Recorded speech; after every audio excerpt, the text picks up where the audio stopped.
They beat Jesus. They hit him hard. Then they took away all his clothes, put an old rope around his shoulders, and jammed a crown made of thorns on his head. And while the blood ran down his forehead, they called him names and made fun of him. "So you think you're a king?" they laughed. "Well, look at you now." Jesus never said a word. His body hurt. His heart was breaking. But he never said a word. They took a cross next, made of heavy wood, and they laid it on his back. "Move along," they shouted, and they led him through the city.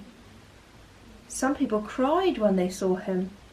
Others cheered, but all of them followed as he lugged that cross through the city gates and up a nearby hill.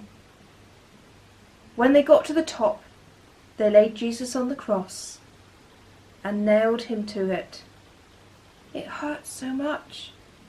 Then they raised the cross so that everyone could see, and they left him there to die.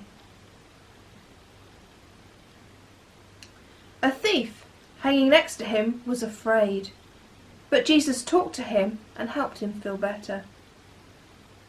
Jesus' mother was there too, standing in the crowd.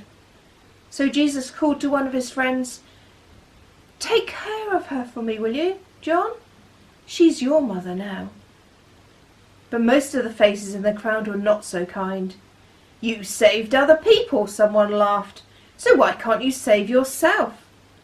Well, Jesus knew why. It wasn't because his enemies had won. It was because God wanted him there, to take away all the bad things anyone had ever done. Soon the sky grew dark and the earth shook. It was as if God's own heart was breaking. And then it happened. "It's done," Jesus whispered. And in the sadness and the dark, he died.